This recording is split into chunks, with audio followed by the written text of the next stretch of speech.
We start off this morning with Morgan State head coach Fred Farrier. The Bears were off last weekend, but returned to action on Saturday as they host Howard in the Bears' first conference game of the season. Good morning, Coach. Good morning. How are you?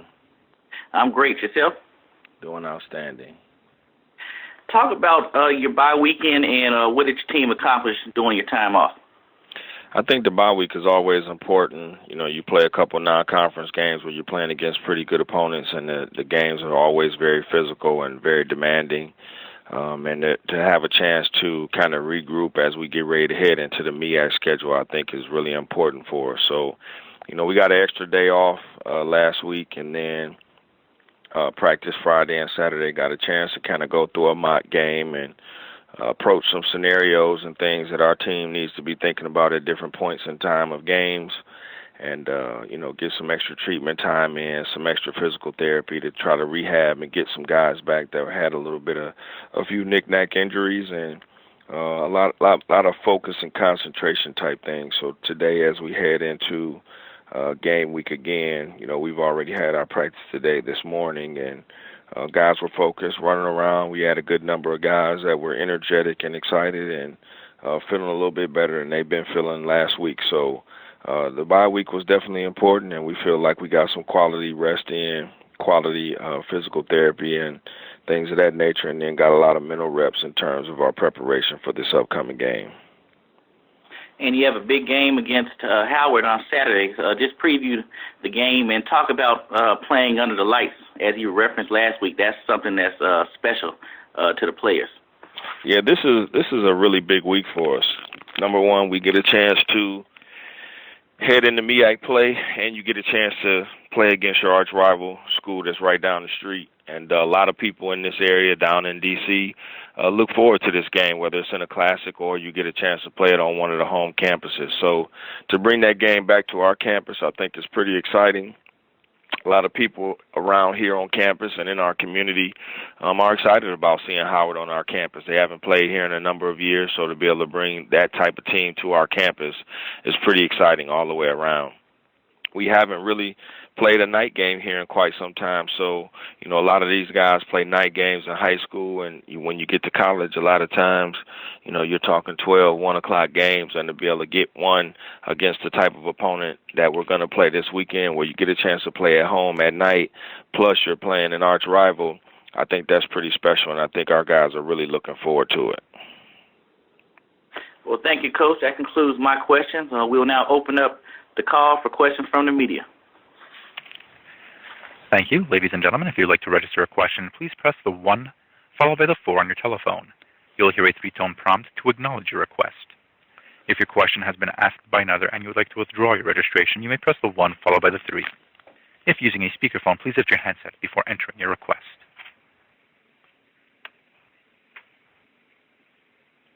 Our first question comes from the line of Mike Klingeman with the Baltimore Sun. Please proceed. Coach, I guess the good news is somebody has to win this game.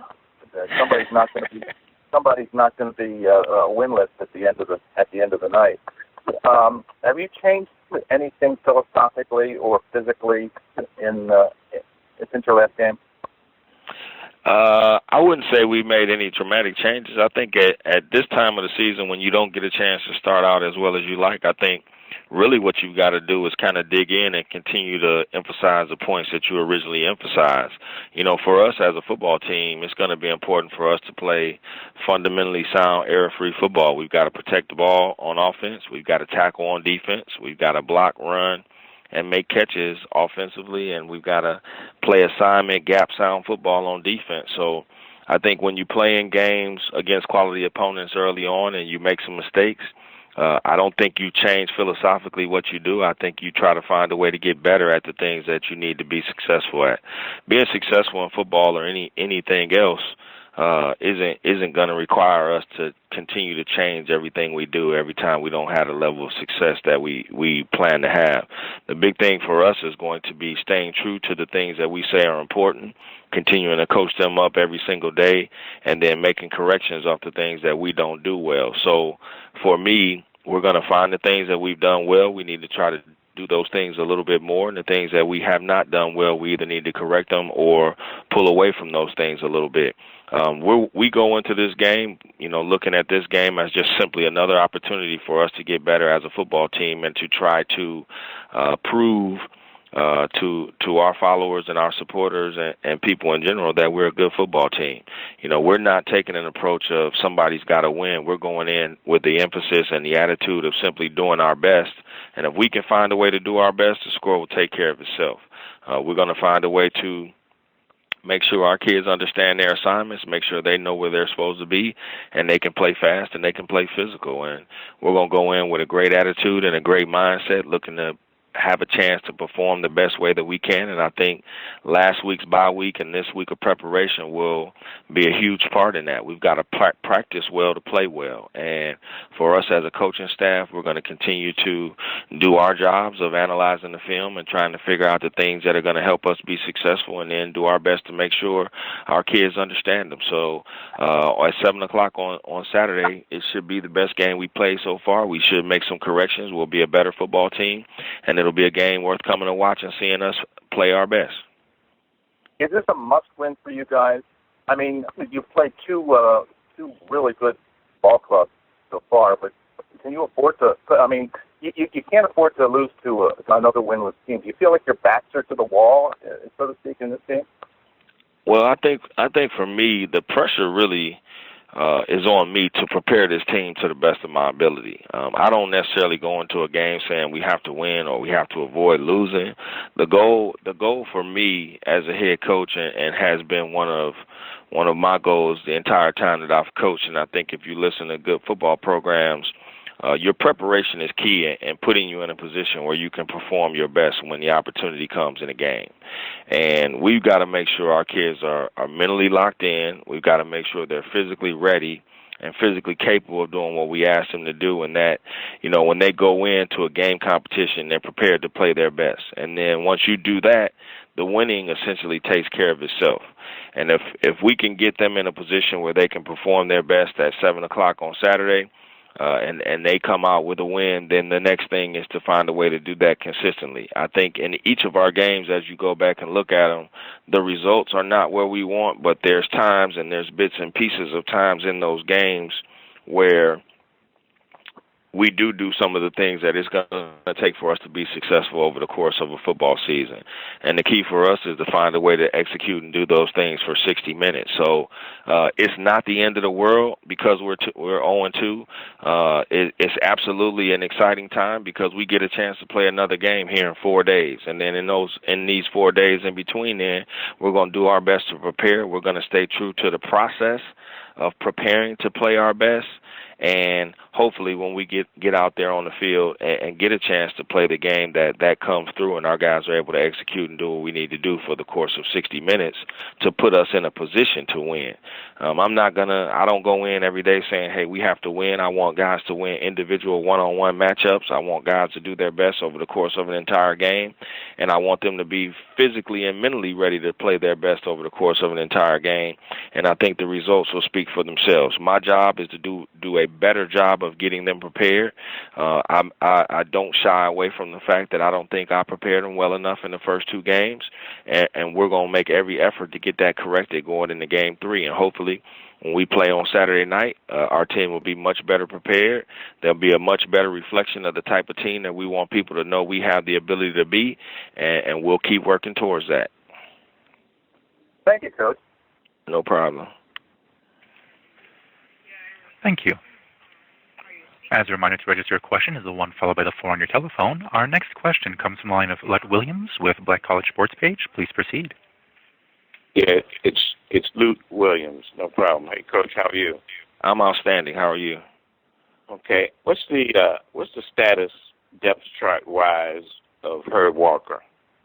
He's still day-to-day. He's got a little bit of a nagging football injury, and because he's got a nagging foot injury, we want him to be, and he's got to be comfortable making plants and cuts off that foot. So, he's doing everything he can to get back to where he's 100%, but we don't want to, for the long-term benefit of him as an individual player and our football team in general, we don't want to put them out.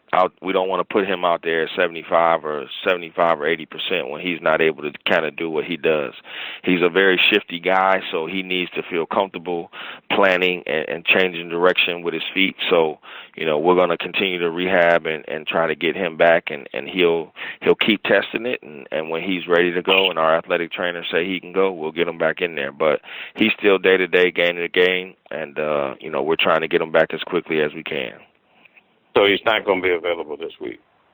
We're still got 3 more days of practice, Wednesday, Thursday, and Friday. We'll continue to try to see where he is, and if by Thursday afternoon, Friday morning, he can go at 100%, we'll put him in there. Thanks, Coach. No problem. Thank you. And we do have a follow-up from the line of Mike Klingeman with the Baltimore Sun. Please proceed. Yeah, Coach. Along those lines, is there anybody else that's questionable?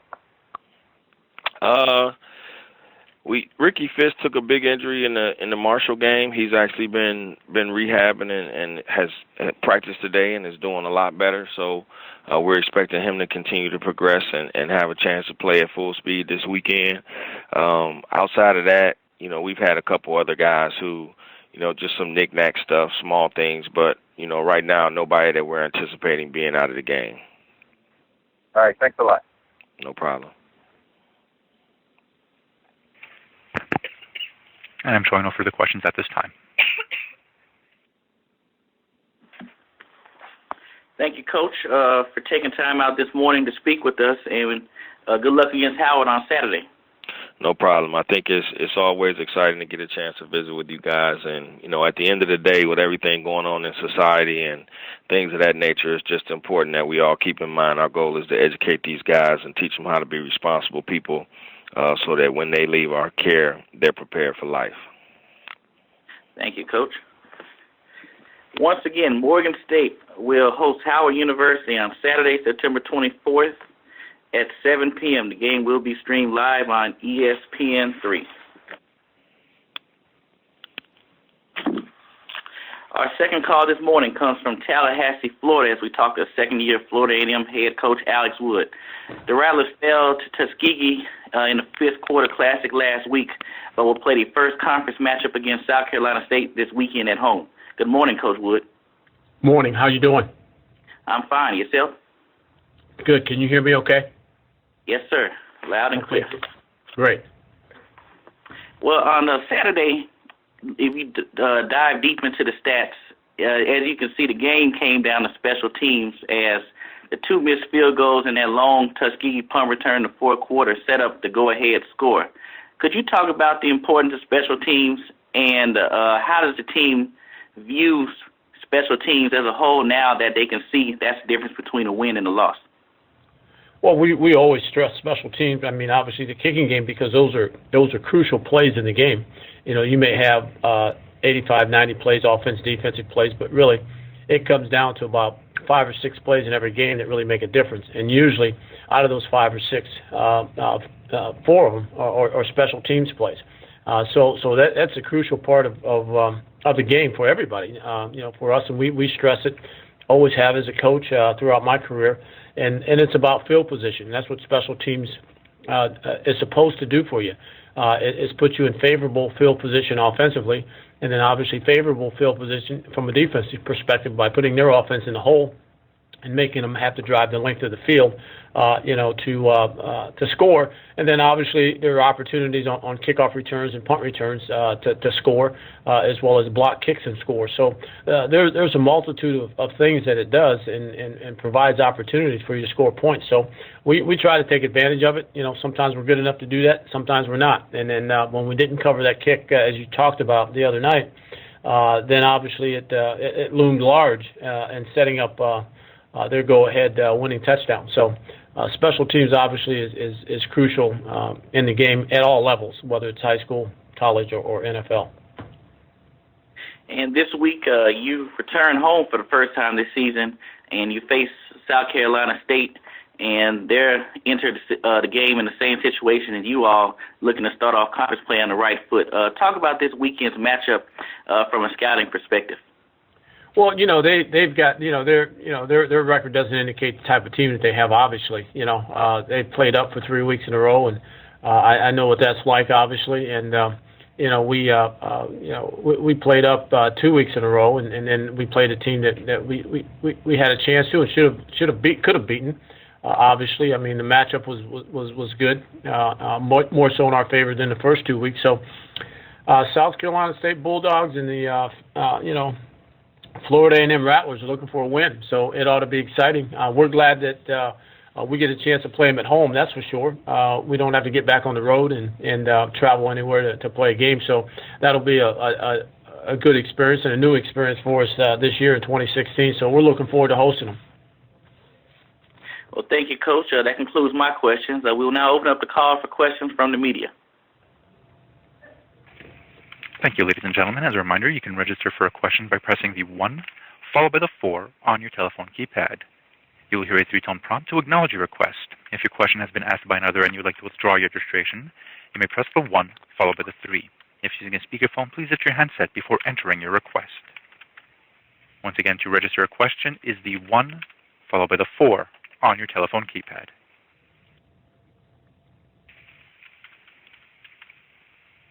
Our first question comes to the line of Melvin Beal with Inside the Game. Please proceed. Good morning, Coach. How are you? Good morning. How are you? I'm well. Coach, talk a little bit about the psyche of the team after coming off the fifth quarter classic loss to Tuskegee. I'm sorry, talk about what? Say that again. Talk a little bit about the psychology of the team right now coming off that loss to Tuskegee. What's the psyche of the team?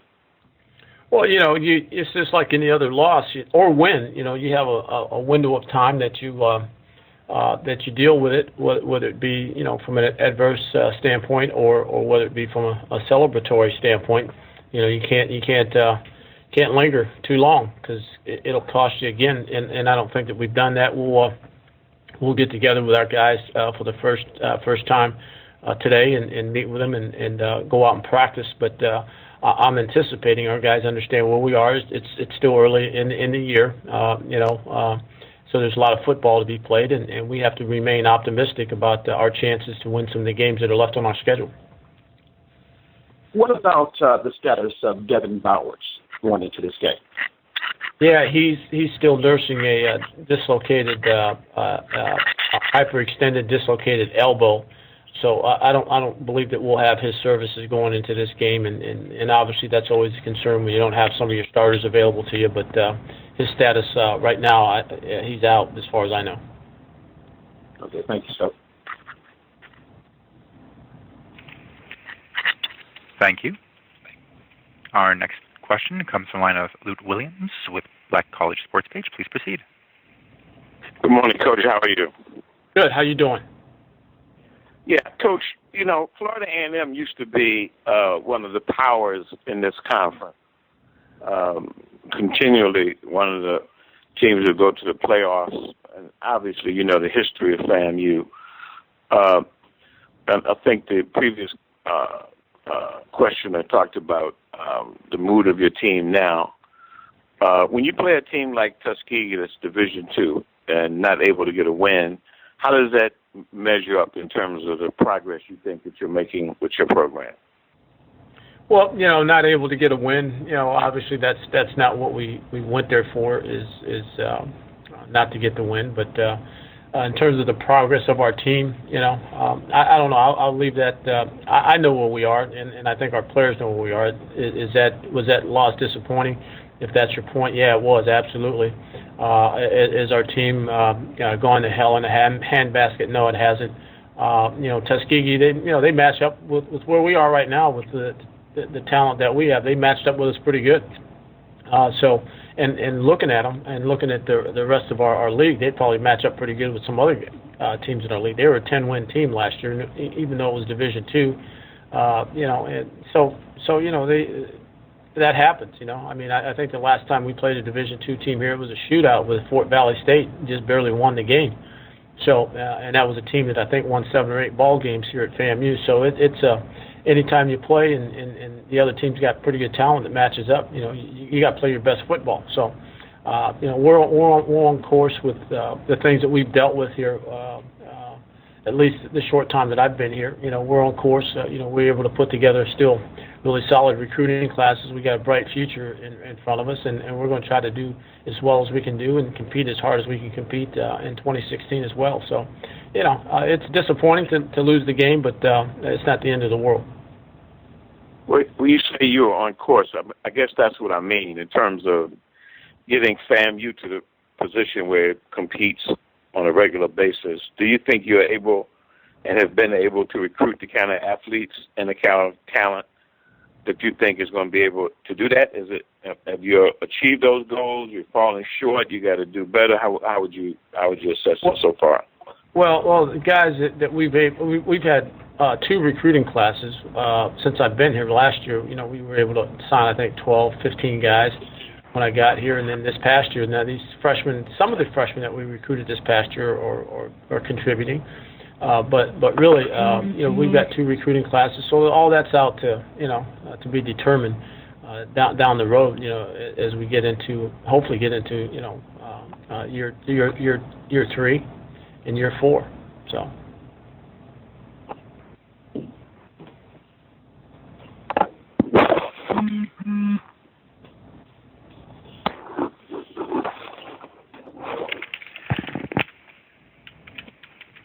Thank you. Our next question comes from the line of David Hall with the Virginian Pilot. Please proceed. Good morning, Coach. Can you hear me? Yes, I can. Can you hear me? Yes, I can. Real quick, I just wanted to get your opinion on guarantee games as the schedule kind of evens out for everybody. And in the end, do you feel like they're worth it? Well, again, that goes back kind of what the last caller was asking. It depends on what your personnel looks like, I mean, for some teams, for North Dakota State, it's worth it because they're making a reputation out of it. There was a time in history where for FAMU maybe it was worth it, but it depends, I mean, I think that's a program by program decision, and some of us, do better than others in those situations, and the necessity to play those games, we know is the obvious, reason is for the finances, and so I think it's program by program on whether or not it's worth it. I don't think you can paint a broad brush and say, hey, no, they shouldn't be played or they're not worth it. But when you clearly don't match up, but you have to play the game anyway, that's when I think the question mark comes into play. Is it worth it for your program? Pardon me? Is it worth it for your program? For us, FAMU? Mm-hmm. I think that we can do what we just did this weekend, play the classics, and still come out the same way without playing up with the FBS schools, especially the FBS schools that are clearly out of our reach in terms of being able to match up with them personnel-wise. Some of the Mid-Americans, we wouldn't. I don't think that's a stretch. Playing those games, playing the FAUs, the FIUs, that's not a stretch. But playing, the Miamis, the Florida States, and some of the topper echelon teams, no, it's not worth it for us.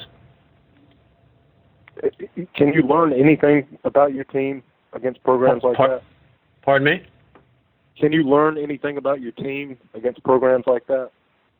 Well, again, it depends. If you're playing a team that the margin of talent is close, sure you can. But if you're playing a team that it's not even close, I don't know. It's tough. I mean, it's tough to try to learn anything in that kind of situation. But when you're playing a team that you have a chance to compete with, even though they may be have more scholarships than you, you can learn some things about your team. Thank you very much. Yep.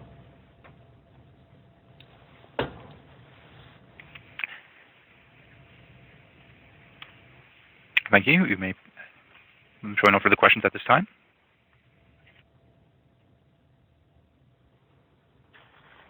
Thank you, Coach Wood. That concludes our time with you this morning, and good luck against South Carolina State this weekend. Thanks, Ryan. Appreciate it. Have a good day. You too. Florida A&M will play host to South Carolina State this Saturday at 6 p.m. The game will be streamed live at FAMUathletics.com.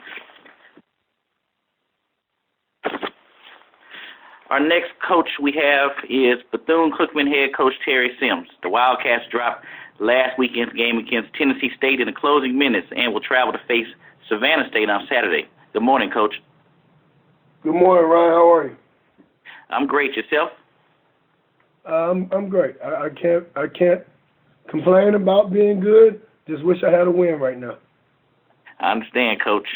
Last week, you told us when the Wildcats played Tennessee State, history says it's going to be hard-fought, and you lived up to it.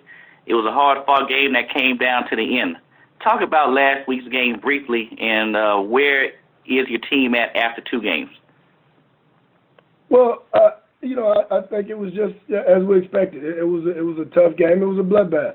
It was 2 explosive offenses that could score at any time, and 2 stingy defenses. And I think the team that made the play last ended up winning the football game, and they made the last play. And we had some clock issues, and the clock had to be kept down on the field. But we're not going to use that as an excuse.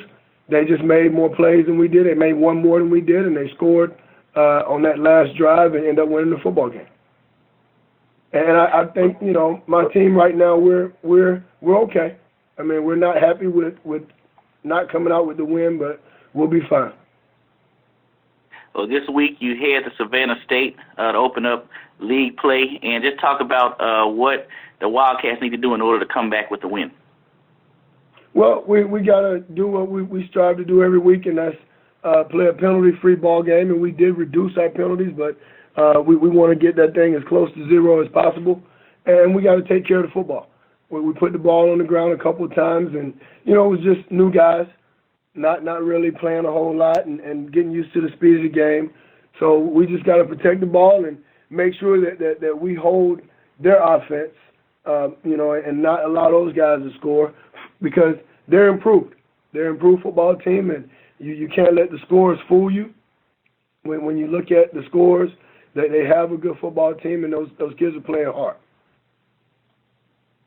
And lastly, just talk about the play of Anthony Cruz, leading rusher last week, and had some obvious passing situations also. Talk about where he's at this point. Well, Cruz is fine. He's getting acclimated to the offense and starting to get comfortable. And I think the best way to do that is to play. He can't stand on the sideline and do that. So he went in last week and he made some plays with his legs, and he hit a couple of passes, which is helping his comfort level. So I think he'll be good to go and ready to play this weekend. Well, thank you, Coach. That's all the questions I have. We will now open up the call for questions from the media. Thank you, ladies and gentlemen. You can register for a question by pressing the 1 followed by the 4 on your telephone. You will hear a 3-tone prompt to acknowledge your request. If your question has been asked by another and you would like to withdraw your registration, you may press the 1 followed by the 3. If using a speakerphone, please lift your handset before entering your request. Once again, to register a question is the 1 followed by the 4 on your telephone keypad.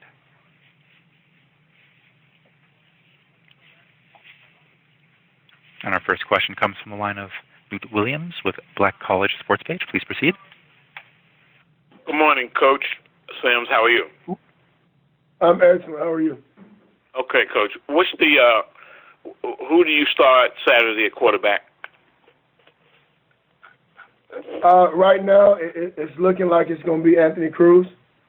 We have to get he and Akiva's both more snaps, and we'll definitely determine that as the week goes on. But right now, Cruz will be the guy that'll start on Saturday.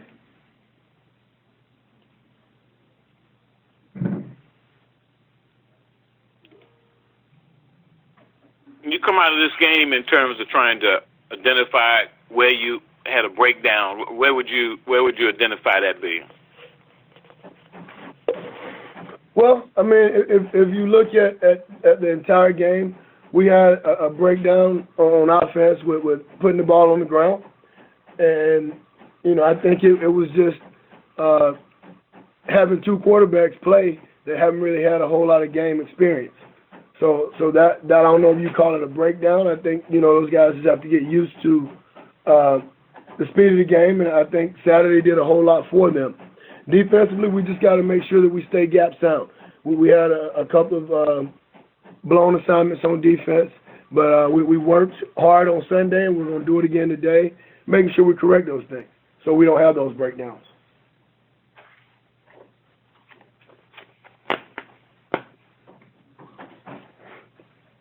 In that final drive, Coach, what was the thing that you guys didn't do in that final drive that gave up the final score?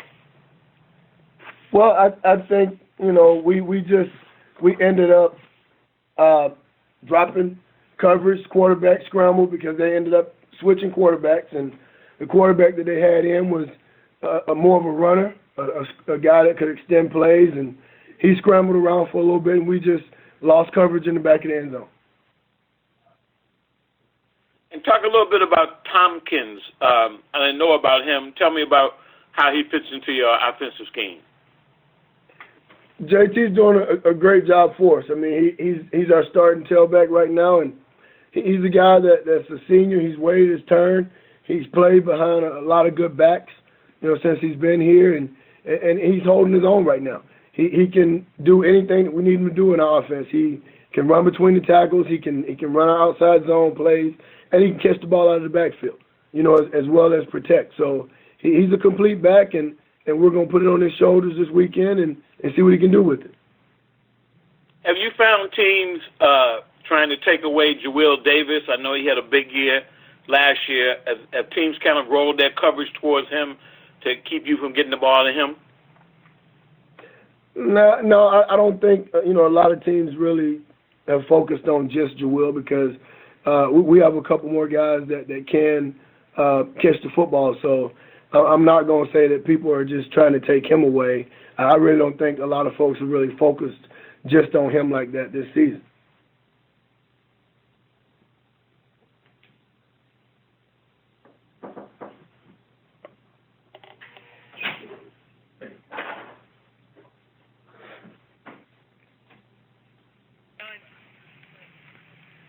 Well,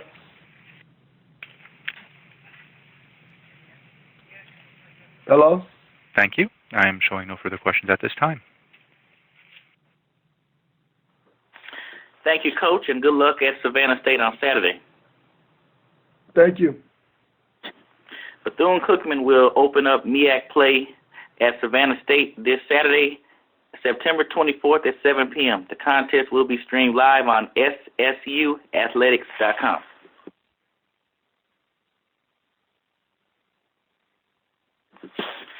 We will now head north to Dover, Delaware for our fourth call this morning as we welcome in Delaware State head coach Kenny Carter. Delaware State had a bye last week and returns to action on Saturday at Missouri. Good morning, Coach. Good morning. Coach, big week coming up. You go to Missouri, and I want you to talk about having plenty of Power 5 experience as a head coach. How do you keep your team from focusing on the stuff that doesn't really pertain to the game, such as the TV coverage and the additional stuff that takes place in the game, such as the big fans in the stadium and all that kind of stuff? Just talk about, how do you focus on the game at hand? Oh heck, we played 17 freshmen in the last game. We worried about trying to make sure we do things the right way. That's all the distractions and things of that nature. That's just part of the game, actually. It's a fun part, having coached in the SEC at 3 different schools. Even the kids that play in the SEC, they get caught up in that too. It's just part of it. As a young man, if you have any aspirations to play college football, that's why you play it. You want to be in that kind of an atmosphere. So, when it's all said and done, once the ball gets kicked off and you get hit in the mouth the first time, all that stuff kind of fades away, and you start focusing on the game. And just take us through what happened on your bye week and what did you accomplish? We really focused on just fundamentals because, again, we're very, very young. We played a lot of young players, and like I said, 17 freshmen, and we got back to the fundamentals of blocking, tackling, executing. The thing that I think coaches, we all get ourselves caught up in sometimes is we get so caught up and wrapped up in scheme that you lose sight of the things that really break down in games that create bad situations for you, and really are in essence the things that end up being why you lose games, and that's because you don't execute with fundamentals and technique, and you don't step with the proper foot, or you don't take the right drop, or you don't break on the ball the right way. So those are the things that we focused on to make sure that we can get ourselves in position to let the little things transition us into great execution to create opportunities to win games.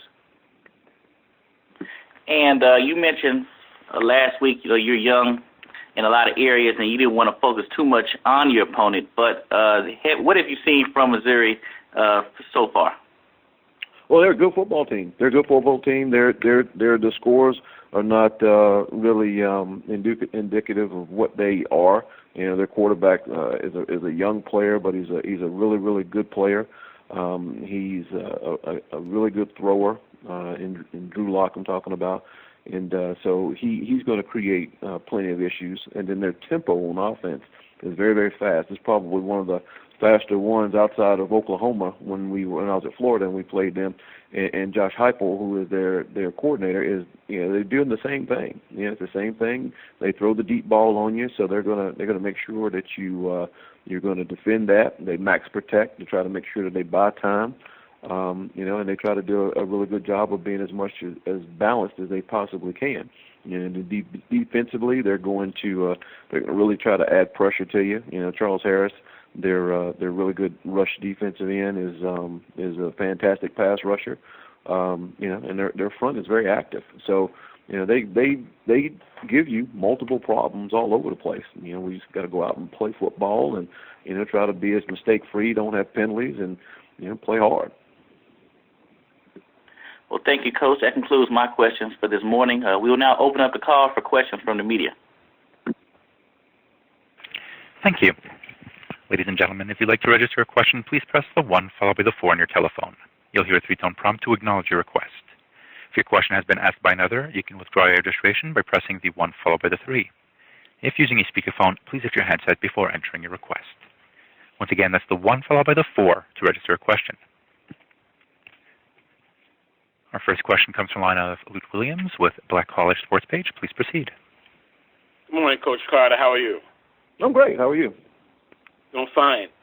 Coach, when you take a job at a place like Delaware State with the places you've been before, is there a number that you are required to bring in for the athletic program at the university that is part of your contract? When you say number, be specific. I mean, dollar figure. In other words, you expected for the Delaware State football program to bring in X amount of dollars, particularly by playing the kind of teams like Missouri. No, that was not part of my contract. I have total power outside of the conference of scheduling who I want to schedule. So if I want to schedule guarantee games, I can. If I don't want to schedule guarantee games, I don't have to. But for us as a football program and as an athletic department, it behooves us to play guarantee games. Kids want that opportunity. We know what could happen when you schedule games like that, but financially it's just good for us. Next year we're gonna bring in over $1 million to our athletic department because of the games that we're playing. So it's one of the things that you do. Quite frankly, you can't worry about the opponent and what's going to happen in the game. You just go play. When I was at the Citadel, we beat South Carolina, and then we turn around and we beat Arkansas.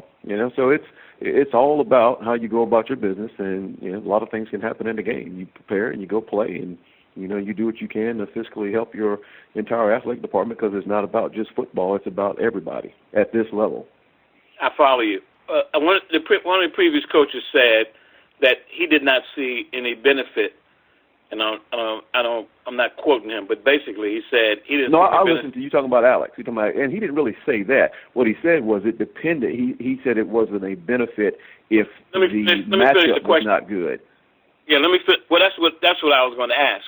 He said when you're playing a team that is I guess, where you're woefully overmatched, that it doesn't serve any real purpose. Do you agree with that, or is it the kind of situation that, for example, if you have a good player and you're playing against a team that has much more depth, much more scholarship, or whatever, does it benefit you and your program to play that team from a football standpoint, not from the financial standpoint? Well, I've never shunned playing anybody. Like I said, I'm a Citadel guy, and that's where I went to school, and we beat Arkansas, we beat South Carolina, and we beat 2 SEC schools.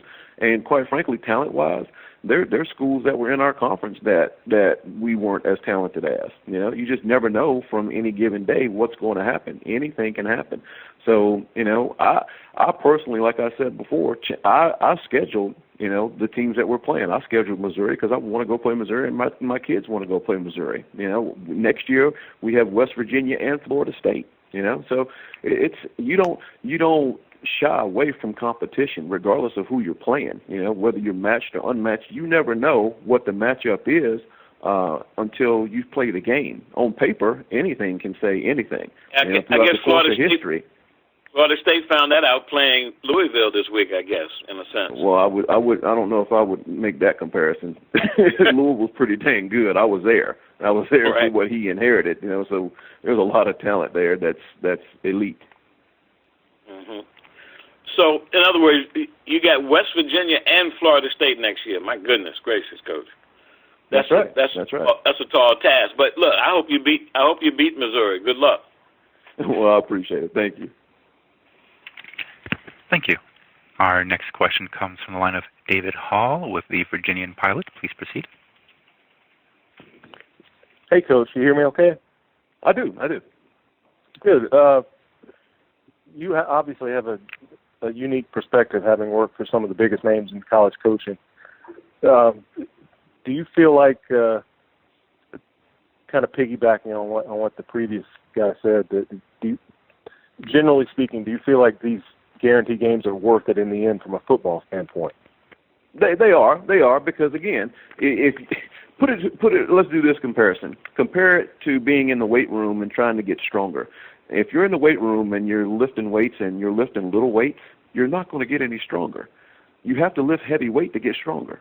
And it's the same thing in football. You know, you go play opponents that you see are better than you, and on paper they're definitely better than you, but how are you going to refine your skill set or see where you are if you don't play people that are better? You should, if you have anything to you, you aspire to challenge people that have what you want.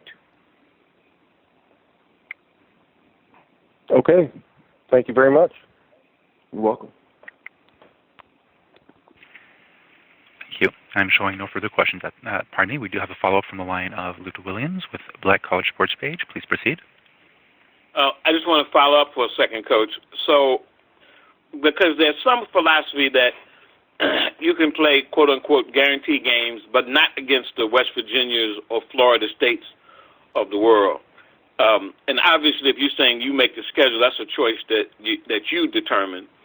And I don't know if maybe you can't get games against teams that are maybe not on that, I don't know what West Virginia's in what conference now, I can't remember. But ACC or Big Ten. No. They're in the Big 12. Big 12. Well, I'm saying you don't have to, if you have that, if it's your choice as to who you play, you can play teams that maybe are not as greatly talented or well-heeled as the West Virginias or the Florida States. How do you, what's the process that you go through since you determined that in making? Let me ask you this. Have you ever sat through the process of trying to schedule a game? On the fringes, no, not. I've not been in that position. No, not really. But I've fringes. Let me help you out. Talk to ADs and coaches who do it all the time. Okay, so when you sit down and you're trying to schedule a game, the things that come into play are multiple. Number one, who has a game and who has an opening to play somebody the week that you have an opening. Then you have to go through. For example, when I was doing the scheduling to try to get the West Virginia game for next year, I had to, actually no, I'm sorry. This year, when I was having to work and get everything squared away to play Missouri, there were a multitude of things that had to happen with people in our conference to get it worked out. So our teams in our conference, these coaches in our conference are freaking fantastic, because what they do is everybody knows what everybody's got to try to do.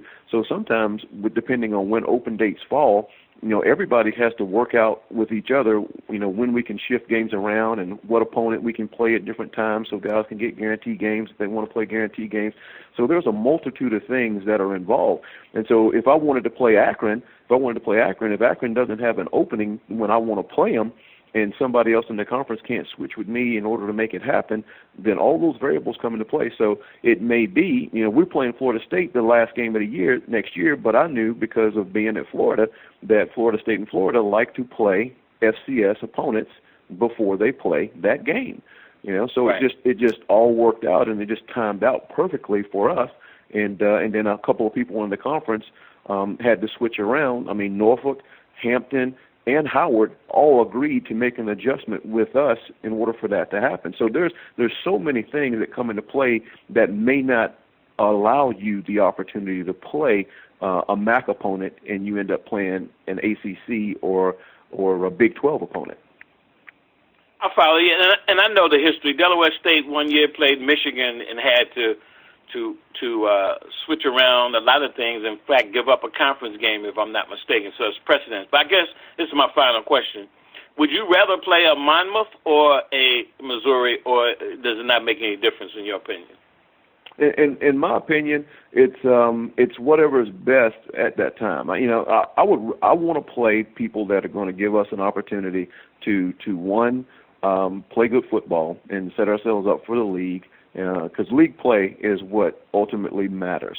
That's what we recruit to. That's what we try to set our team up for, is that when we get into league play. But as we're preparing, if we can play an opponent that's we know is very, very good, that's going to help us get better. We're not going to say that our season lies in the balance because we win or lose to an FBS football team. We're doing everything we can to prepare for the season and for conference play. And if we play that kind of an opponent, so be it. Thanks for the answers, Coach. My pleasure. Thank you. I'm showing no further questions at this time. Thank you, Coach Carter, and good luck against Missouri on Saturday. Thank you, sir. Appreciate it. Have a good day. You too. Once again, Delaware State will travel to Missouri on Saturday at 4 p.m. The game will be shown live on the SEC Network. We now head to Washington, D.C. for our next call as Howard University head coach Gary Harrell joins us. The Bison fell to Hampton in the first MEAC match of the season on Saturday and will travel to Morgan State on Saturday night. Good morning, Coach Harrell. Hey, good morning. How you doing? I'm great. Yourself? Oh, doing outstanding. Coach, watching the game, in the first few drives, Howard had chances to put points early up on the scoreboard, and the defense only allowed one score in the first half. In order to put forth a complete game, what does the team need to do from this point? Just understand the importance, in situations when we get in the red zone, we have to put up points. We have to get 6 points and execute the extra point as well.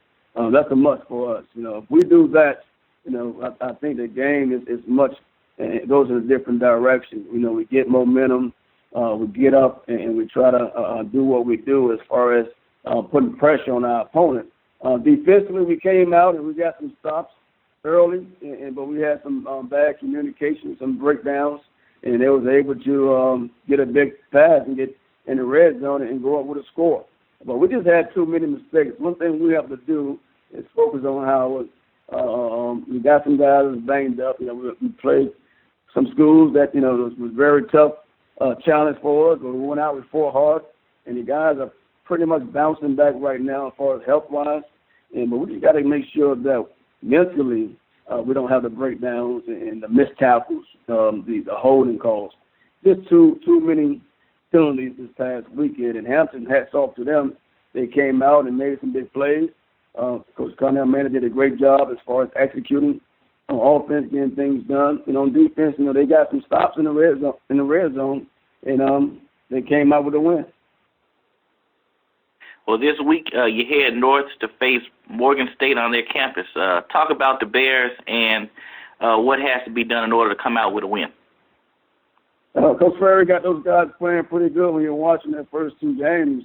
Things they're doing on offensive scheme is very sound. You can tell they want to get things done with their concepts and understand what they're trying to get done. And as a team, they're very well coached and seem to be in the area where they need to be. On defense, they do a good job as far as mixing up the fronts and the coverages. They're pretty big up front. They got a veteran guy, a quarterback that transferred in. They got some speed and quickness at the running back position, and the linebackers fly around pretty good. We haven't played at Morgan in probably like 7 years because we always played at neutral sites. But it's going to be intriguing to play in the DMV area. Our fans will be able to come out. The 7 o'clock game, their home opener. It's another chance to play a MEAC opponent, and it's a must-win. And we look forward to the challenge. Thank you, Coach. That's all the questions I have this morning. We will now open up the call for questions from the media. Thanks.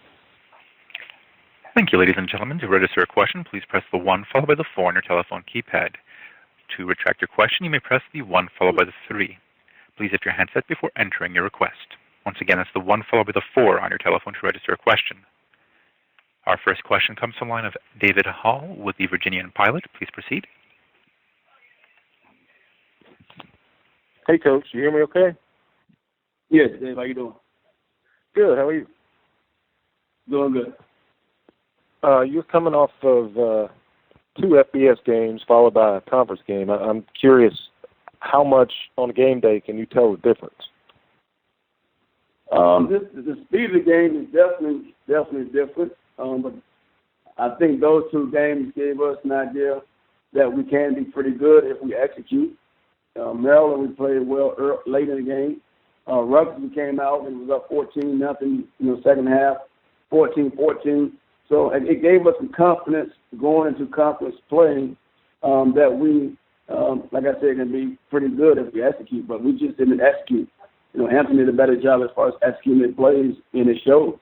But I think it was an eye-opener for my guys, understanding that, okay, yes, we played well. It's a Big Ten opponent, but we have some good teams in this conference. We have some great coaches in this conference, and we have to understand each week we have to be focused. We have to be dialed in and just make sure we execute on plays that are called. And I'm guessing that specifically that first half at Rutgers gave your team a ton of confidence that you could play with somebody for that long. Probably gave us too much confidence. I think we were probably thinking back at that game and thought that, things were going to be easy against Hampton. But, yeah, we was feeling good about ourselves, the way we played, mentally, physically. We made some plays. But it was a good thing to see. But we just didn't display the same type of execution and intensity last weekend, Saturday against Hampton. Every week we have to be consistent and make sure that we are ready for kickoff to match the intensity. I think Hampton came out. It was a good battle for the most part at the beginning of the game, and then they just slowly began to make plays in the passing game, the run game, on special teams. I just think in all 3 phases they did a good job as far as playing well together, getting a win. And I've asked a couple other coach questions, but after getting 2 FBS checks, the guarantee games, in the end, do you feel like the guarantee games are worth it? Yeah, I mean, like I said, we like playing those games. My guys, if I go out, we practice this morning, but we have a meeting this afternoon. Go in and ask, if they would do it again this week. I'm pretty sure they will. It was a great experience. We we was there to play on Big Ten Network. It helps out with recruiting. A lot of these guys have dreams and aspirations playing on a big level, NFL. And what better chance to be in that platform, that spotlight, to show what you can do against that type of talent. So we like to be in that limelight. We look forward to it. Next year we got UNLV, we got Kent State, we got Richmond. So each year, we plan on if we're able to, if we're lucky enough to get in those games, we plan on playing those games just for the experience for our players. As coaches, I love playing in those games to see how well we match up as coaches, to see where we are before we go into conference play. But we have some great coaches in our conference, man. They do a good job as far as scheming. But just from the spotlight, from the TV exposure, just the atmosphere, the guys on our level, we like being in that line. Like, also, we want to give our guys an opportunity to be in front of a large crowd, before they leave Howard University. Thank you very much. Thanks.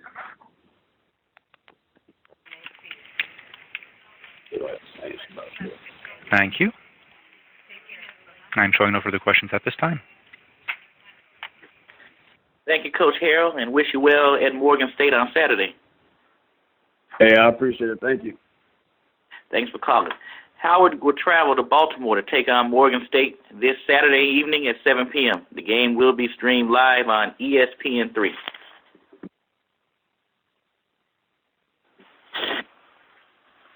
We're now joined by Norfolk State University head coach Latrell Scott. The Spartans fell on the road at William & Mary last weekend, but they open at home against North Carolina Central on Saturday. Good morning, Coach Scott. Good morning. How are you? I'm fine. Yourself? Hanging in there. Just happy to be playing MEAC football this week. Coach, similar to the Richmond game 2 weeks ago, your team had its moments as they led William & Mary early on, but some third down conversion extended the William & Mary drives, which led to some scores. Talk about last week's game and how close is your team in terms of putting everything together? Well, obviously I think we're fairly close, but you can't have hiccups against good football teams. William & Mary's a top 15 football team. They were a playoff team a year ago. When you drop the ball on third down and you can't get people off the field on third down defensively, it's going to bode for a bad day. But obviously, we're confident with where we are right now. We're healthy. And as I said, we're looking forward to a great ball game with Central this weekend. And with Central coming to Norfolk on Saturday, just talk about North Carolina Central as history says it's going to be a tough game and won't be decided until the last second. Well, Coach Mack has done a great job with the guys down at Central. It was a 7-7 ball game going into the fourth quarter a year ago. We ended up losing 24-16, and, I looked at it today. The biggest difference in the football game was big plays and penalties. I think we had 12 penalties for over 100 yards. Those guys had 5 penalties for about 50 yards, and they made more big plays than we did. So, it just speaks to the character of Jerry's teams. And if we want to be competitive this weekend, we'll have to get all those things fixed and do what we need to do to make the ball game. Well, thank you, Coach. That concludes my questions for the day. We will now open up the call for questions from the media. Thank you, ladies and gentlemen. As a reminder, to register a question, you may press the 1 followed by the 4 on your telephone keypad. To withdraw your question is the 1 followed by the 3. If using a speakerphone, please lift your handset before entering your request. Once again, that's the 1 followed by the 4 to register a question. Our first question comes from the line of David Hall with the Virginian Pilot. Please proceed. Hey, Latrell, how's it going? Hey, Dave, how about you?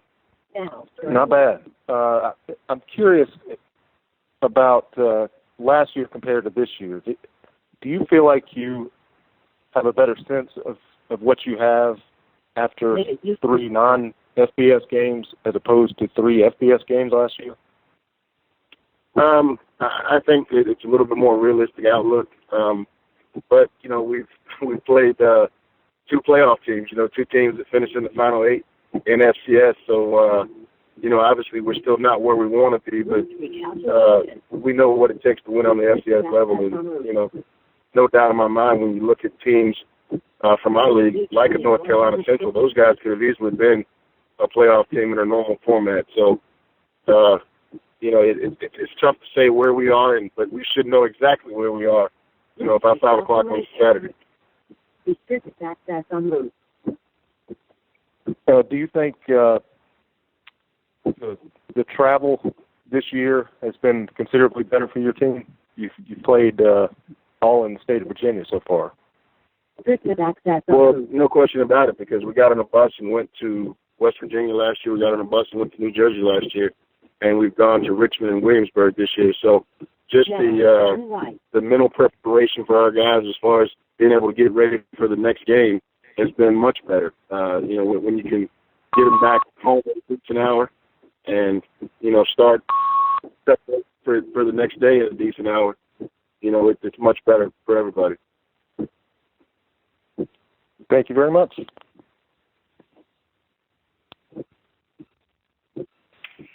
Thank you. Our next question comes from the line of Lute Williams with Black College Sports Page. Please proceed. Hey, Coach Scott, how are you? Good morning, Luke. How are you doing?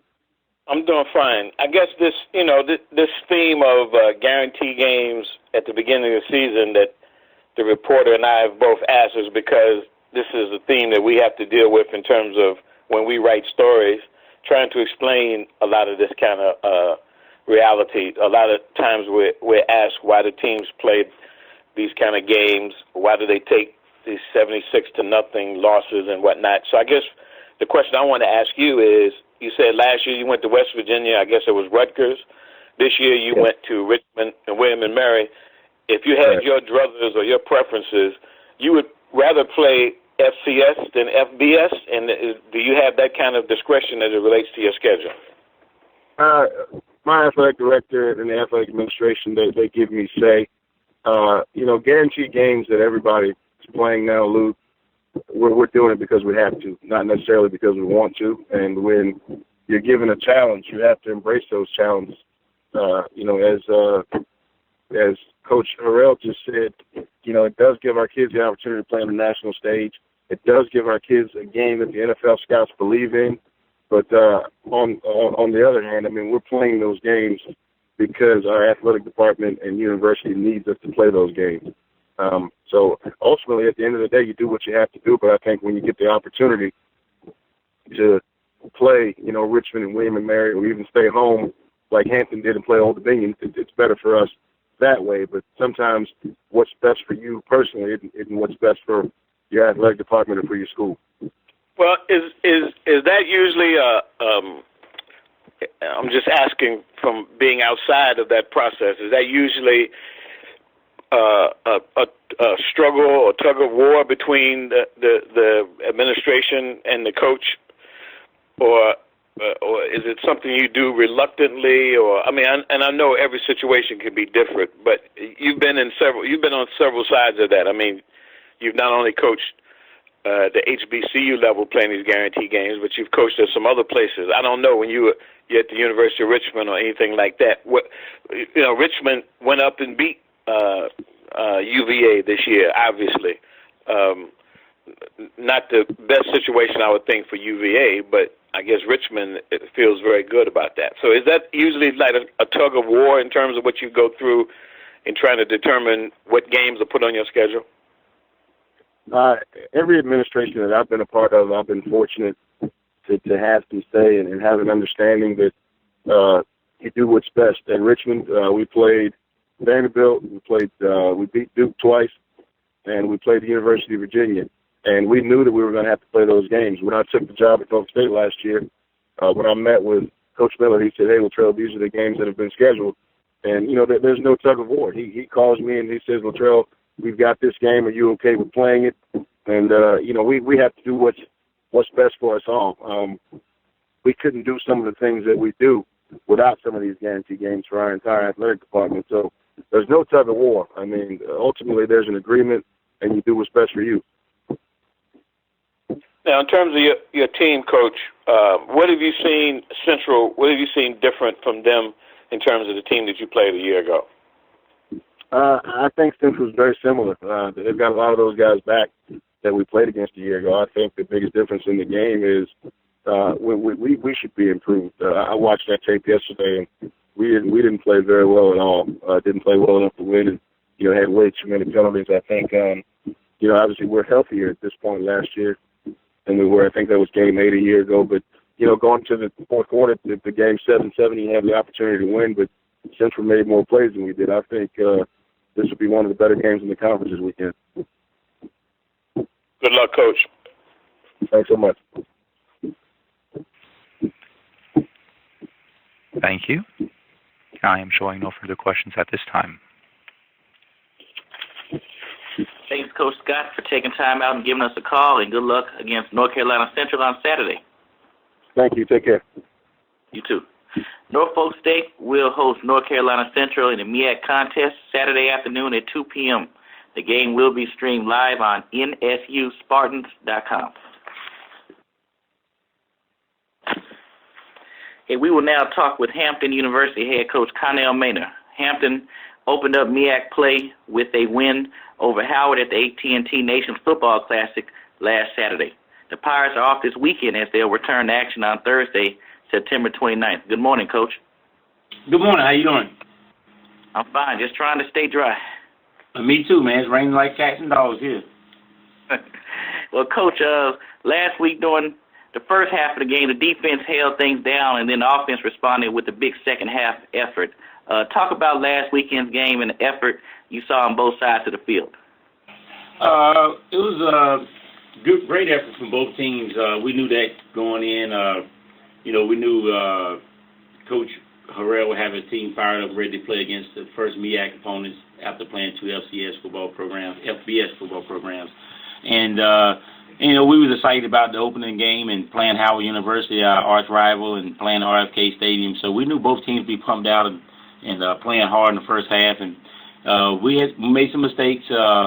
We made some and they made some, and kind of a sloppy first half there. And then we just kind of cleaned up those mistakes in the second half and played a little bit more solid in the second half and was able to pull away from them a little bit.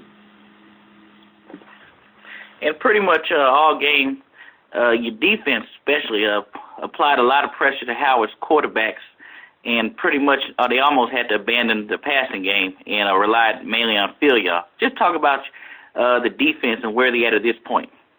Our defense is playing good. I thought, we played good early against ODU the first game, and then they played good the whole game against William & Mary. We just had a couple breakdowns and a couple plays in the third quarter they scored touchdowns on, but overall they was playing solid. They tackling well. They flying around. We get some pressure on the quarterback. So the defense has been playing well, and they came out this week and played well again at Howard. Got some pressure on the quarterback. Had a interception or two that got called back because of penalty. So they're playing well. They're making plays, and they're flying around. They need to keep doing it, keep continuing to play like that, and give us a chance to win every game we play if they continue to play like that.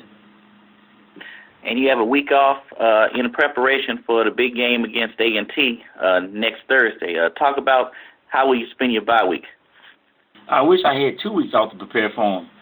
And it's arguably the best team in the league. Last 2 years won the conference title, and they win the last game of the season against North Carolina Central both years. They went outright. So, by them losing those games, it gave a 3-way tie and a 5-way tie. But if they win that last game, they outright champs back-to-back. So they got a great program. Coach Broadway doing a great job with that team, offensively, defensively, and special teams. They're well coached. They're prepared. They make adjustments great.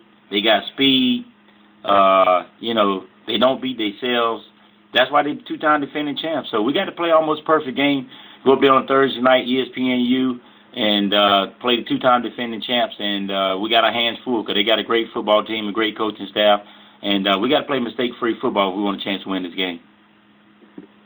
Thank you, Coach. That concludes my questions. We will now open up the call for questions from the media. Thank you. As a reminder, ladies and gentlemen, to register a question is the 1 followed by the 4 on your telephone.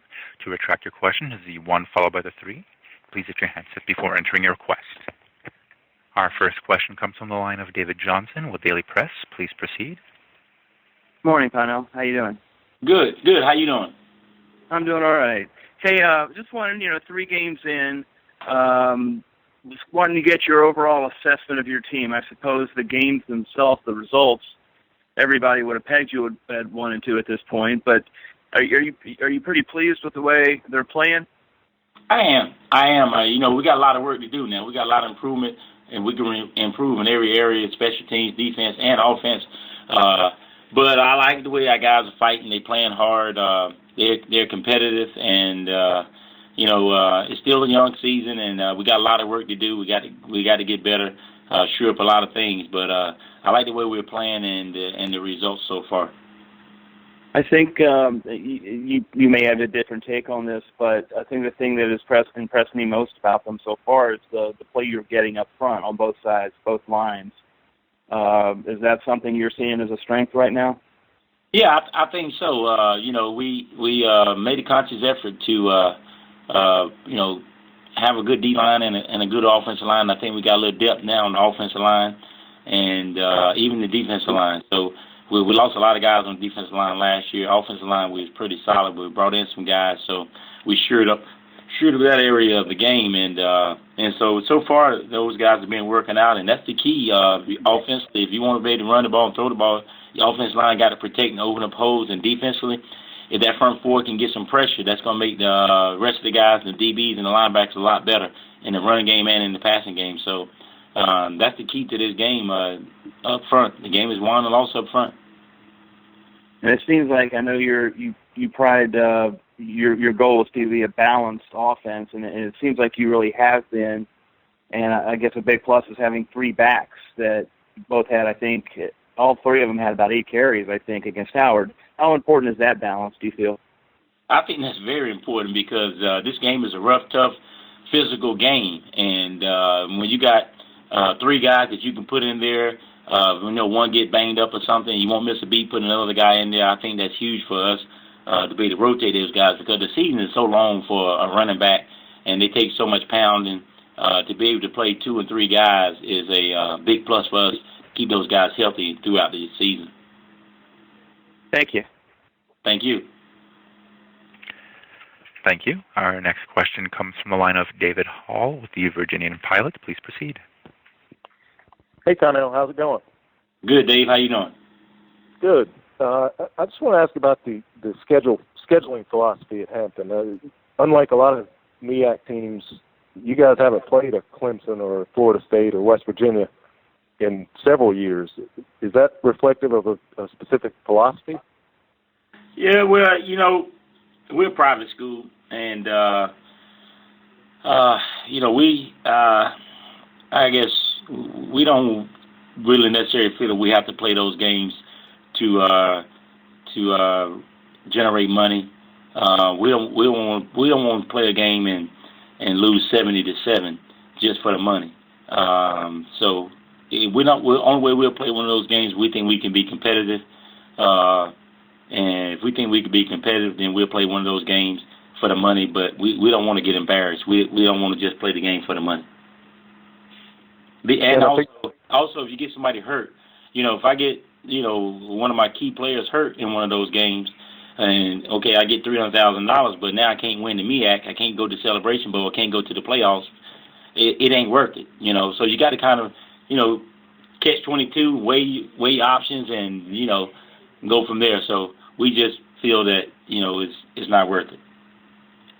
It seems like Hampton has scheduled games more locally than a lot of other schools. Is that by design? No, not necessarily. We just got some FBS and FCS football programs that's near us, so we can just schedule those guys instead of have to, hit the road and go a long ways away. Right.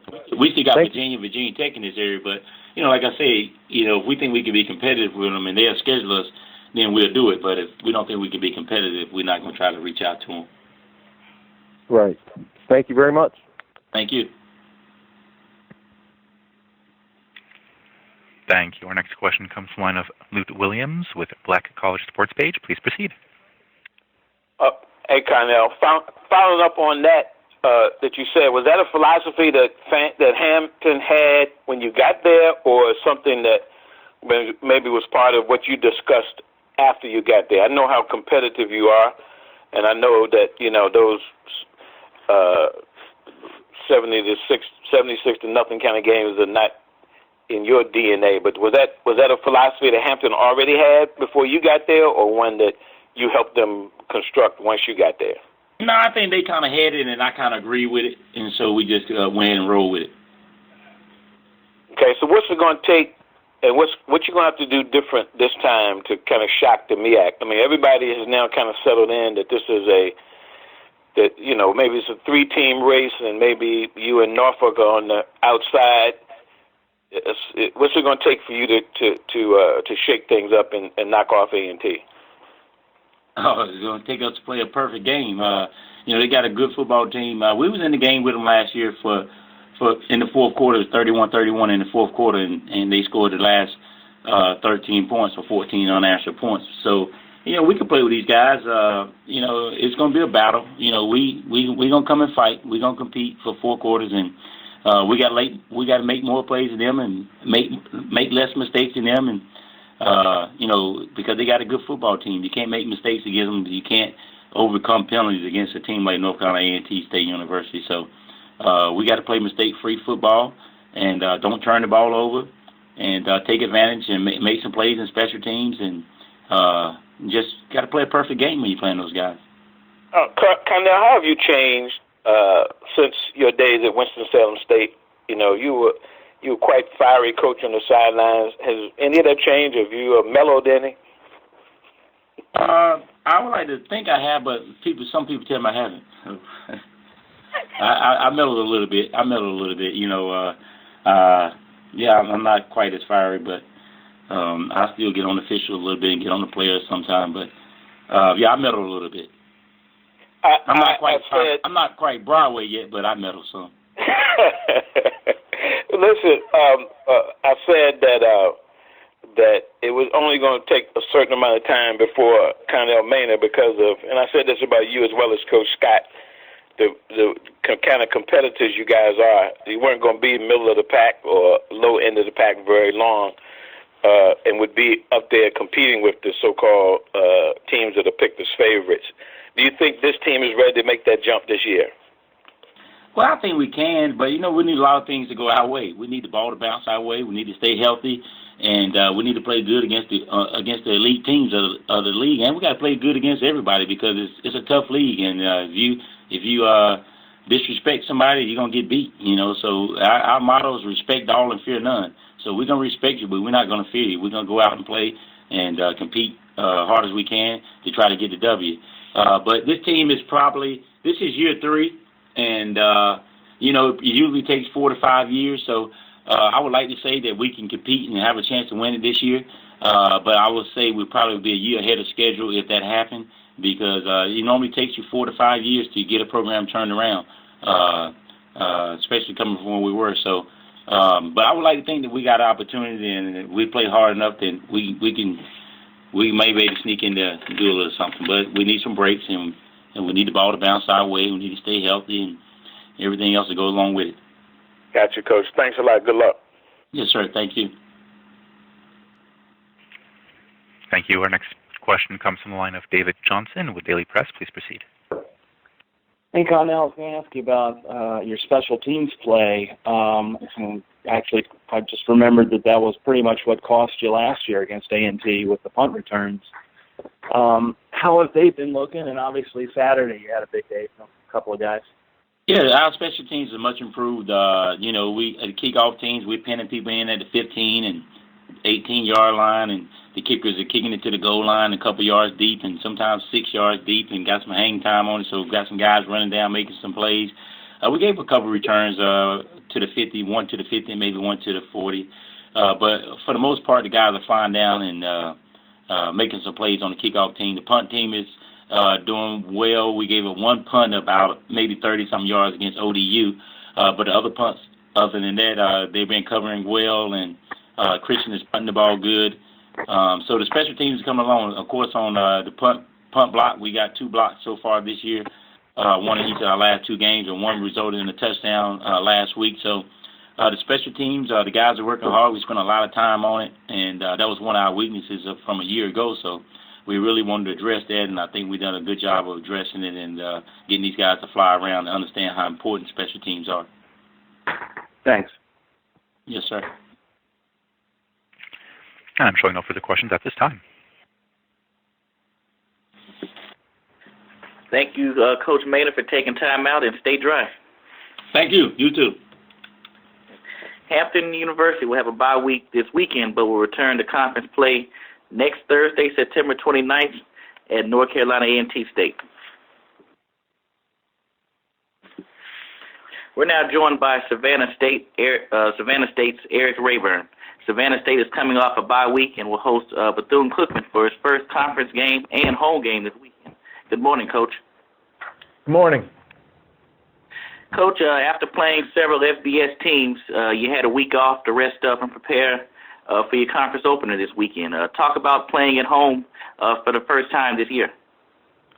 Yeah, obviously I'm excited to play or coach in my first home game at Savannah State, and I think our players are excited to finally get to play at home, not have to get on the bus and make a trip somewhere else. So I think everyone's on campus is excited to finally have a game at home. And then what have you seen on tape from Bethune-Cookman, and what has to be done in order to pull out a win in your home opener?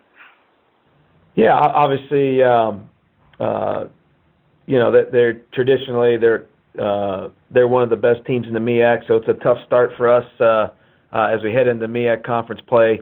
Been really impressed with how big and physical they are, both on the offensive line and the defensive line. And that'll be a challenge for us. That's kind of been a struggle for us up front in our first two games against the FBS opponents. We haven't matched up well. So we're concerned about their size and the physical nature of the play that they do on both sides of the line of scrimmage. And then we're concerned about their special teams as well. They have blocked, I think, 2 punts, and they've returned one for a touchdown. So, they're getting, some great play out of their guys on special teams, and so we're going to have to play better in special teams to try to break even with those guys. Thank you, Coach. That's all the questions I have. We'll now open up the call for questions from the media. Thank you. As a reminder, ladies and gentlemen, to register a question is the 1 followed by the 4 on your telephone keypad. To retract your question is the 1 followed by the 3. Please lift your handset before entering your request. Once again, it's the 1 followed by the 4 to register a question. Our first question comes from the line of Luke Williams with Black College Sports Page. Please proceed. Coach Raeburn, how are you? Good. Tell me your 2-week experience in terms of games on this level. What's the biggest difference from where you've come from in terms of Division III? I guess I think the 2 teams we played are exceptional, and they pretty much had us outmatched at every position. And most of my teams at the Division III level, my team wasn't favored every game, but we weren't outgunned at every position like we have been through these first 2 weeks. So that was a pretty big change for sure. When usually even when the other team was favored at the Division III level, we had some matchups that we felt good about. But man, the Georgia Southern and Southern Miss, I think, are 2 excellent football teams, and we felt like we didn't have any matchups that really favored us at any position, so it kind of made it tough. So I guess that's maybe been the biggest difference so far.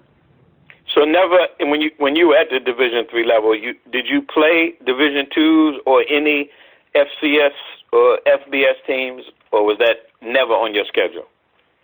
We played some NAIA teams over the course of my career, but I never played while I was at Division III. I never played a Division II or Division I team. So how's it feel to have a taste of that? Well, it wasn't a lot of fun. for sure. But I think that the experience was great. We played in two great stadiums in front of huge crowds. We just struggled. Obviously, everybody's competitive. My brain, watching the film of the two teams we had to play, I knew they were a lot better than we were. But in your heart, in your gut, you still feel like you're still competitive. You feel like you can find a way to scratch and claw and keep yourself in the game and give yourself a chance in the fourth quarter. And we just didn't do that. And so that part was disappointing. But like I said, I think we're making some progress. It's just we played two excellent football teams. Now I know Savannah State has had to play these kind of teams over the last few years. Their schedule has been littered with those kinds of games, and I know this is your first year there. Something you think you can get used to, or you think is your job maybe to narrow the gap even when you play those kind of games? Yeah, I guess that's what I hope happens, that that we do a good job of developing the players we have, we do a good job of recruiting, and we get to where we can be competitive, more competitive in those games. And obviously it's going to be an uphill battle for any FCS team to take on an FBS team, but certainly we would hope that we can be more competitive than we have been these first 2 weeks. Well, when we write about it, we talk about not only the physical side of playing up like that, but also the psychological side or the mental side. How have you been able to how have you assessed the psychological and mental aspect of your team, and how do you prepare getting ready to really play teams that are technically in your conference on your level? Yeah, I guess I think from a psychological standpoint, I think our players, I think they look forward to those type of games because it gives them a chance to compete against a guy that's maybe on all the NFL draft boards and stuff, and gives them a chance to measure themselves against those guys. And I guess the thing I'm hoping is that playing against the high level of competition that we played against, hopefully when we get into the conference play, I hope that our players will feel like things aren't happening quite as fast. I hope that it helps them to to feel like things are happening at a speed that they can make good decisions and break on the ball and react and that type of thing. So I'm hoping that one advantage of playing two really good teams is that our players get used to everything happening so fast that when we get into conference play, hopefully it'll slow down a little bit for them. And physically, did you come out okay, or did you come out with some unwanted injuries? The first game we had a lot of injuries. In the Southern Miss game, I don't know if it's luck or what, but we came out of the Southern Miss game pretty healthy. So, but we did suffer several injuries in the Georgia Southern game. One of them was a season-ending deal. The other ones with the week for Southern Miss and then the bye week, most of the other guys that got injured in the Georgia Southern game are back practicing this week. Good. Okay, good luck, Coach, against Bethune. Thank you. Thank you. Our next question comes from the line of Spencer Turkin with Savannah State University. Please proceed. Coach, hope you're doing well. We just wanted to see how important it was to have this bye week in between the two FBS games and conference season to kind of reset things and change the mindset of the team heading into conference play. I think it helped us. I just mentioned the injuries that we had, so it did give us a little extra week to get some of those guys feeling a little better that suffered injuries in the first week. So that was a positive. And we obviously made a lot of mistakes in those first 2 games, so that bye week gave us an opportunity to, kind of focus on ourselves that week and try to clean up the mistakes we were making, and then still have a week to, kind of focus on Bethune and try to prepare for them. All right, awesome. See you Friday, Coach. Thank you. Thank you. Thank you. I'm showing no further questions at this time. Thank you, Coach Raeburn, and good luck against Bethune-Cookman this weekend in your home opener. Thank you. Once again, Savannah State will host Bethune-Cookman Saturday evening at 7 p.m. The contest will be streamed live on SSUathletics.com. Our next call takes us to Orangeburg, South Carolina, as we welcome in head coach Buddy Pough of South Carolina State. The Bulldogs closed out non-conference play on the road at Clemson last week and head back on the road at Florida A&M this Saturday. Good morning, Coach Pough. Good morning, Ryan. How are you? I'm fine. Yourself? I'm good. Coach, you can put those FBS games in the rearview mirror now, and now you can focus strictly on conference play. Talk about this weekend's opponent in Florida A&M, and what have you seen from them on tape? Well, FAMU's very similar to us. They played 3 games and hadn't got a win yet, and I guess the big talk sounds like to me is everybody's talking about the guaranteed deal, and they played a game or 2, that way too. Of course, we both need a win at this point. It's imperative that we move into our conference race now on a positive note. So, the proof will be in the pudding, whether, the whole deal is worth it for us and the fact that, we can get into our conference race and be successful there. And this will be your 4th weekend in a row on the road. How do you keep your team from being fatigued due to the amount of time they spent traveling?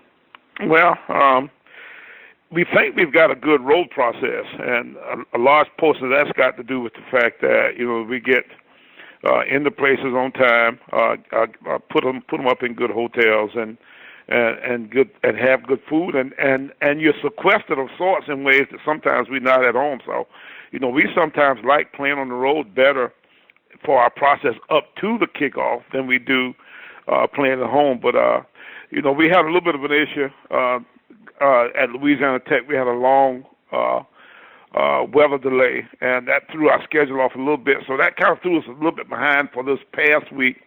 And, that was a concern going into that game. But now we've gotten to the point where we think we're back to full speed again, and we've got most of our guys, pretty much healthy. And, besides the fact that, that we got to go on the road one more week, if we can get through this week somehow or another, and, I'm sure FAMU is telling their guys the same thing, then at least we've got one chance to get a week off and maybe kind of regroup a little bit. Well, thank you, Coach. That's all the questions I have. We'll now open up the call for questions from the media. Thank you. As a reminder, ladies and gentlemen, to register a question, you may press the 1 followed by the 4 on your telephone. To retract your question, it's the 1 followed by the 3. Please lift your handset before entering your request. Once again, it's the 1 followed by the 4 to register. Our first question comes from the line of Lute Williams with Black College Sports Page. Please proceed. Good morning, buddy. How are you? Fine, Lute. How are you? I'm doing fine. You made national headlines this week when it was reported that you requested to have the 3rd and 4th quarter shortened. Talk about what went into that decision. Well, I didn't request it. Actually, what happened is it was offered to us, and at that point we were down, so we just decided that it was probably best. We could have shortened it even more, but we shortened it to 12 minutes, and at that point, we just felt like it was best. Physically, psychologically, was it just very hot on the field and being down like that? It just would accomplish nothing. You know what? Up until the time, Lute, that they actually said, "Hey, do you want to shorten it?" It hadn't even crossed my mind, and it wasn't a situation where we felt like we were, physically, in that bad a shape. They actually didn't rush the football on us any more than than normal in a regular MEAC game. We gave up a score. We gave up a couple easy scores. We had a pick for, for not necessarily a score, but down to about our 1 yard line, and then we gave them a touchdown on a boneheaded play by one of our guys, on a kickoff return. So the score was really not indicative of the physicality and that kind of stuff of the game. It was one of those deals where we'd had a rough week going into the preparation for that particular game, and at that point we were down the way we were. They said, do you want to shorten? I said, yes, let's do it. Well, is that something you share with your team? Did they have any? Actually, I had about a minute or two to make a decision. I come out of the locker room after the half. It was offered to us. At that point, I had to say yay or nay. I said yay. A lot of decisions I make on behalf of our program, I don't necessarily discuss with the rest of the people in our program that way, because you don't have time sometimes to make those kinds of have those kinds of discussions. So, I went on and made the decision at that point, and then we moved on. Darius Leonard had 19 tackles. Coach, talk about his play. Well, Darius is a real good player, and he runs around and strikes people from all around, from all over the place, and he's a linebacker, with defensive back kinds of quickness. So he gets to places to make plays sometimes that you don't think he can get to, and he's in tremendous shape. And he runs around good, and continuously makes plays in a game such as this. How did you feel about? I watched the game. How did you feel about York's play, and how you? Didn't think he played particularly well. Would like to, and we've got to get him playing a little bit better. We didn't necessarily play very well up front. The one thing that I can tell you about playing a top 5 football team in the nation sometimes is that they were very imposing in their defensive front, and their defensive style of play was attacking in a way that we didn't have a lot of space to do a lot of things.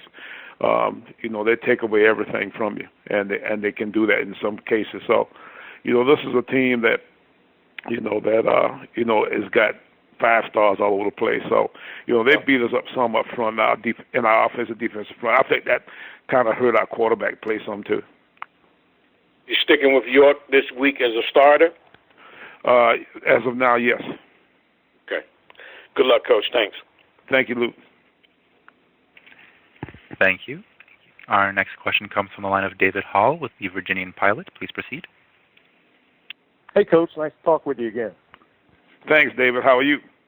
I'm good. Hope you are. I just want to ask about the schedule. Your team's schedule notwithstanding, given the way most MEAC teams play these guarantee games, coming into the conference schedule, how much do you feel like you can tell about the league?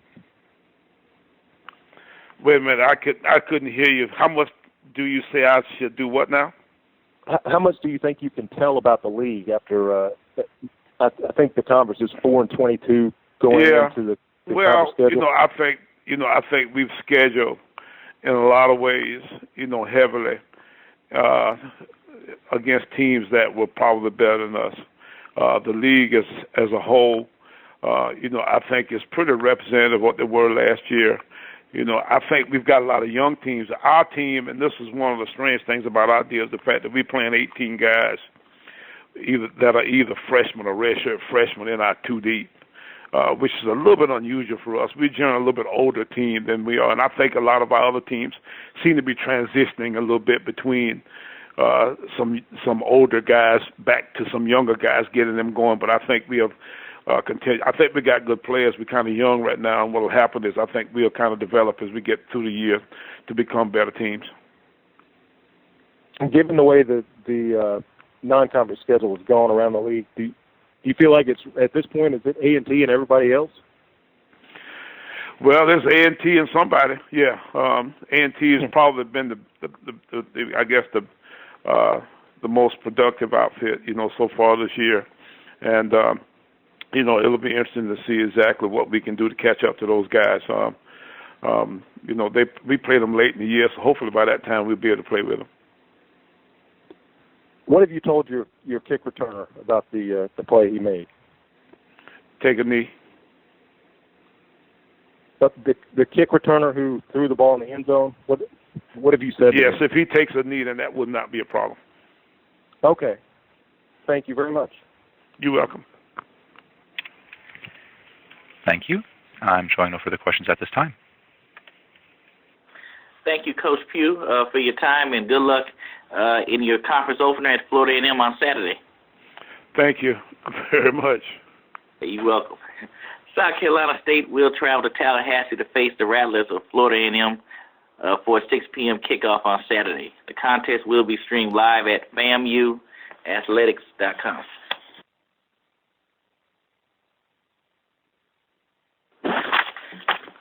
We'll now move on to Greensboro, North Carolina, as North Carolina A&T State head coach Rod Broadway joins us this morning. The Aggies fell to Tulsa for their first loss last weekend and will have a bye weekend before their conference opener versus Hampton on September 29th. Good morning, Coach. Good morning, Ron. How are you? I'm fine. Yourself? I'm good, thank you. Coach, last weekend at Tulsa, you pretty much told us lead into the game it's going to be a tough one. They jumped on you all early, but you had some success late in the game. Just talk about the team's performance throughout the game last weekend. I didn't think we performed very well. You know, we made a lot of turnovers early that really hurt us and got us into a hole. I don't know if it would have made a difference, but I don't know if the score would have been that lopsided, because probably if we played them 100 times, then we'd probably lose 100 times. Those boys are good. I watched them put 54 on Virginia Tech, and I knew they were capable of putting a lot of points on the board, and they are a good offensive they're a good football team. You know, good-looking football team, runs well, you know, hits, change direction. They beat us up pretty good, so I'm glad to be out of that. And looking at the stats, you combined the rush for 150-plus yards. Just talk about your group of running backs collectively, as it appears you have some much-needed depth heading into conference play. Shoot, Ron, we ended up playing our 4th-team running back. Our first 3 of that got hurt. So we end up with, but we have three what we think is pretty good running backs now. And when we are healthy, you know, we have some depth and we have some guys that we think can make some plays. We just got to try to get them healthy again. And lastly, just talk about the bye week and what's your preparation during the week? Well, we're going to spend a lot of time on kicking game. You know, we had some breakdowns in the kicking game last week that really hurt us. You know, we had 2 punts blocked, and we had gave up a lot of return yards in punting game.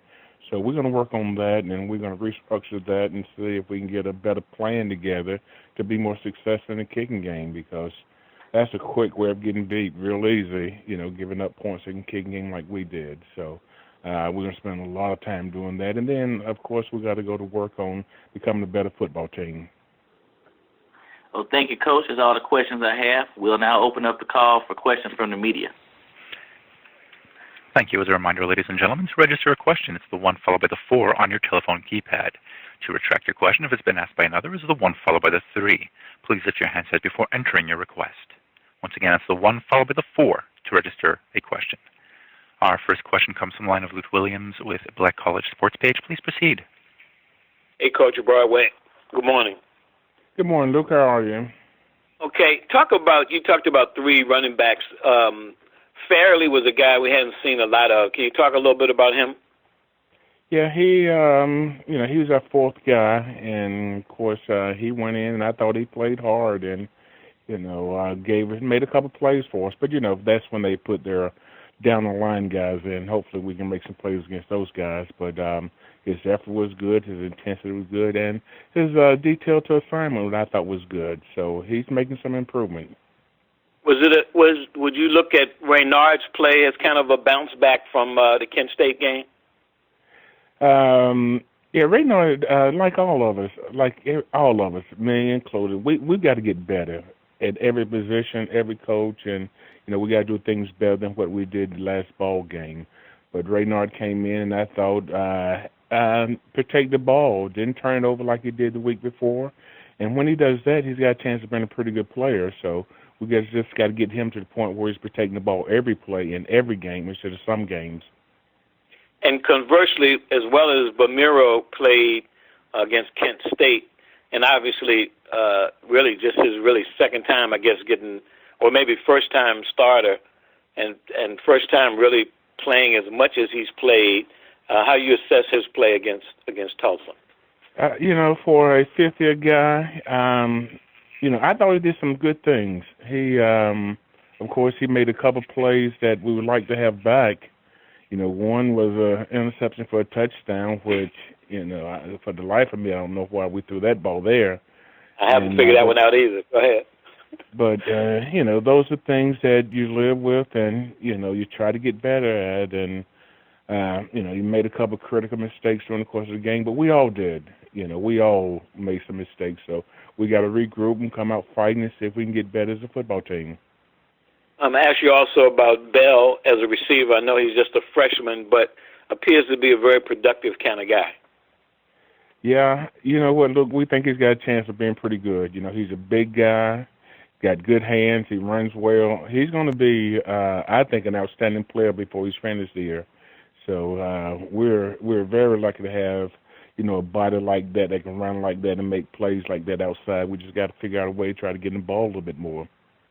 And finally, Coach, of course, the big question in the room is how Tariq has done. I know he didn't play after. I think he had like a 10-yard run. I think it was maybe in the first quarter, maybe it was the second quarter. I can't remember exactly, but didn't get back in. How is he? No, you got a week off. How does he look for Hampton? You know what? Hadn't seen Tariq this week. We gave him a couple of days off. We start back to work.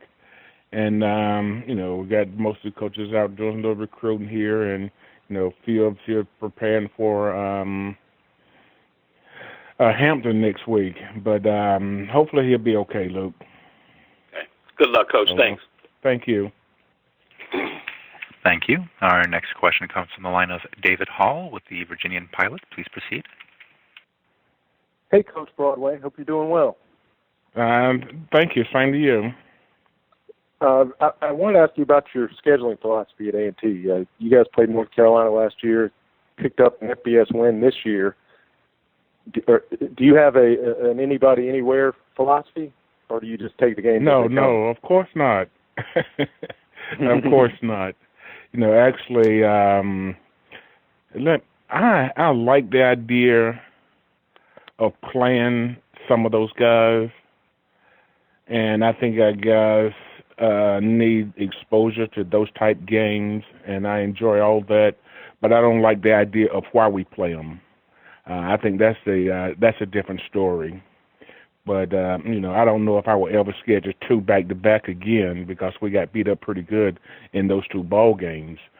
Playing one a year I think is enough for us. So we need to redefine how we schedule games around here and try to at least give our guys an opportunity to be competitive instead of, lining them up week to week to week and playing those guys because they beat you up pretty good.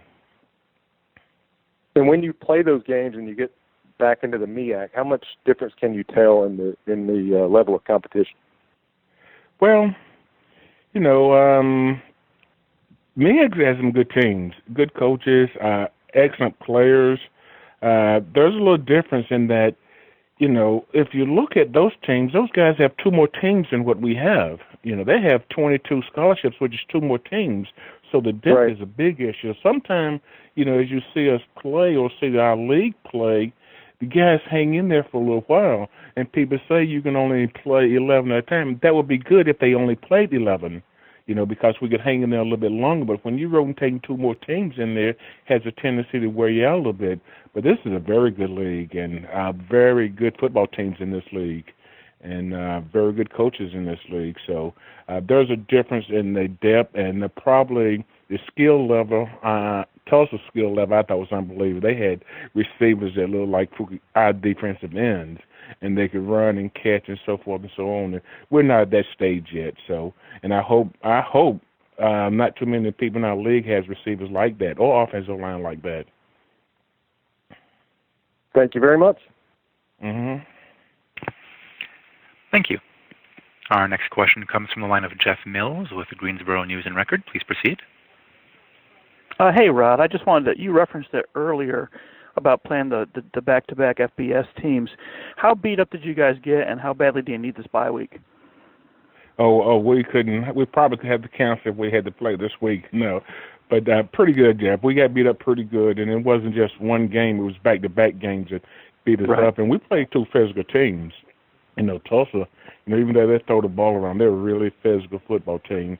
And our guys fought them, that we fought as hard as we could fight for a long time. We just had some unfortunate injuries that really, took a toll on us. You mentioned that you had some injuries. Did you lose anybody for the year, or is it just bumps and bruises type things? Yeah, we lost. We've lost a couple guys for the year so far. So, but we're gonna move on. We got what we got, and we're gonna try to get the guys better, and hopefully we can develop into being a decent football team. You mentioned you gave the guys a couple of days off. When will you start your preparations for Hampton? Today. Is it today? Today. Yeah. Okay. I mean, we've watched tape all week. We just hadn't met with the guys yet. We've started preparing for them. We just hadn't had an opportunity to meet with our guys yet. Okay, great. I'm set. Thanks. Thank you, Jeff. Thank you. I'm showing no further questions at this time. Thank you, Coach Broadway. Enjoy your bye weekend, and look forward to talking with you next week. All right, Ryan. You take care. You too. Later. North Carolina A&T State will have a bye this weekend, but will host Hampton on Thursday, September 29th for its conference opener.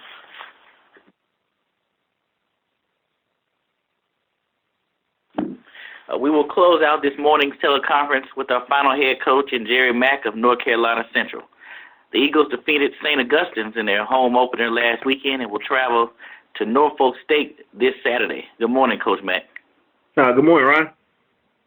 Coach, you pretty much took care of business last week, and you had 3 players honored as Player of the Week as a result. Assess your team's play last weekend in your home opener. I thought the guys, they played extremely well. Offensively, we were able to kind of look like we would hope we would look like this upcoming year and, spread the ball around quite a bit. Defensively, we did some good things to get that team off the field and on third downs and, try to limit some of the explosive plays. And, I thought we got to improve on special teams a little bit. I think we had a few too many penalties. But overall, I thought our team played well. They competed, and they went out there and executed like we asked them to. And like I asked Coach Scott earlier, history says this game against Norfolk will be tight. And as we know, the last few has come down to the wire. Just talk about Norfolk State from what you've seen and what's the game plan? Man, extremely talented football team. I'm really impressed with their defensive line play right now. They got probably one of the top quarterbacks in all of Black College football playing quarterback for them. So, they can explode on anybody at any given time. They played 2 extremely good opponents the last couple of weeks, and they came out on the opposite end of the stick. But that's no reflection on what Coach Scott has done with their football team. You can see the talent on that team. You can see they're a lot better football team than they were last year. So we're going to have our hands full. The last two years, they've always come down to the wire. We just got to go out there and execute and try to make it try to stay around and hang around in the game. Well, thank you, Coach. That's all the questions I have. We'll now open up the call for questions from the media. Thank you. Ladies and gentlemen, as a reminder, to register a question, it's the 1 followed by the 4 on your telephone keypad. To retract your question, if it's been asked by another, it's the 1 followed by the 3. If using a speakerphone, please lift your handset before entering your request. Once again, it's the 1 followed by the 4 to register a question. Our first question comes from the line of Luke Williams with Black College Sports Page. Please proceed. Good morning, Coach Mack. Good morning, Luke. Hey, do you think it makes a difference? Would you have preferred to play this game before you played the Duke and Western Michigan, or does it matter that it was played afterwards in terms of how your team played? I would imagine that this game, 65-7, with the kind of numbers you put up, was kind of like a glorified scrimmage or practice game in terms of you being able to execute in the ways that you wanted. Would you have preferred to have this game first as opposed to going into the Dukes and Western Michigans? Going into the season, I really kind of thought that. I thought I probably would have preferred to play our Division II non-conference opponent first. But after experiencing it this past year, yeah, I probably would have done it the same way. I think it gave us an opportunity to kind of figure out some things that we need to work on, be realistic about where we were at as a football program, and then going into the third week, you have an opportunity to play St. Aug. We're able to get some things cleaned up. Could we have done a similar performance if we would have played the first week? Probably not. We did it last year, and we stumbled around offensively and some things defensively as well last year. But I think having 2 games under our belt allowed us to get some things cleaned up. So we feel like, we're in a pretty good situation as we move to conference play, not only health-wise, but also from all the logistics and execution-wise. So your guys, in terms of this game against St. Aug, you said you executed in the way that you wanted. You got McLean going. You got Bell to move the ball around and pass the ball well. Those are the kinds of things you're referring to. Yeah, I thought we distributed the ball around like we always talk about, trying to not be a one-man show and make sure people get their certain touches, within the court, within the scheme of the offense. But I thought we executed extremely well. When you go into Norfolk State, what do you remember about your game last year against them, and what kinds of things have you seen from them this year that will give you some questions? I just remember last year, it being a really tight game all the way into the fourth quarter. We were able to hit a explosive play in the fourth quarter that really kind of changed the momentum. The game was a game momentum, and we were able to hit a 70-yard touchdown, and it kind of got our energy good, and we were able to force a muff punt on our punt team unit on their punt return, and we were able to generate some more energy. It was homecoming. The crowd was into it. So it was a lot of things, not only just from the play on the field, but also from a momentum standpoint that was able to change the course of the game. This year, I'm really impressed with the way their defense is flying around, and they're doing some really good things. Greg Hankerson seems to picked up right off where he left off. He's doing a great job of moving that offense down the field and creating big plays for them. So, they're very similar to they were last year. They can move the ball, and defensively, they're flying around right now. Thanks, Coach. Good luck. Thank you. Thank you. Our next question comes from the line of David Hall with the Virginian Pilot. Please proceed. Hey, Coach. How's it going? Hey, how's it going? Not bad. You mentioned Greg Hankerson and Norfolk State's defense. What other concerns do you have coming into this game? I think offensively they got some things in place that, not only the Gerard, number 3, was a really good player from last year. He's picked up. He's doing some good things for him, but they've added number 22, Chung. They've added more of a power presence as well to their game. So offensively, they present a ton of different issues, not only with Hankerson, but also in the run game. Defensively, I think Sandy Chapman, number 10, the corner, he's playing lights out right now. He's a ball hawk. He's been all around the field and doing some really good things for him. So, just some key players on that team. It's not just a guy here, a guy there, but it's just all phases of their team right now are doing some great things. I'm impressed. Usually coaches only know those guys by numbers. I asked some of the other coaches this. Given the way the non-conference portion of the schedule has gone for most teams, how much of a grasp can you have on how this league might play out? To me, none at all, to be honest with you. I think not many teams. I think we've had one conference game so far, and that was the Hampton and the Howard game last year. Everybody else has either been playing teams that are, at a lower level with teams with less scholarships, or they've been playing a team with really good with a higher number of scholarships. So it's really, when you get into the conference play, the stakes are a lot different. You notice kids play, when you turn on the film, kids play harder. You can tell they play longer and harder for 4 quarters. So because everybody knows what's at stake, everybody knows that the Celebration Bowl or a chance to go to the playoffs. I think now we're approaching the second season within the season, and I think these next 8 weeks will tell the tale. You have any significant injuries on your team right now? Not right now. We're very blessed. We don't have any season-ending injuries. We actually recouped some bodies that did not play last week in the last couple of weeks, obviously. So we feel really good about going into this game. Thank you very much. No problem. Thank you. Thank you. Our next question comes from the line of Lute Williams with Black College Sports Page. Please proceed.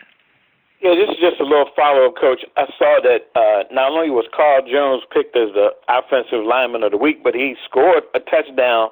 Now, I would assume without seeing that you take him off of center and put him as a lead blocker. Is that how he ended up scoring on a 2-yard run? He did. We played him at fullback some. He was recruited as a fullback coming out of high school. He was a little undersized center.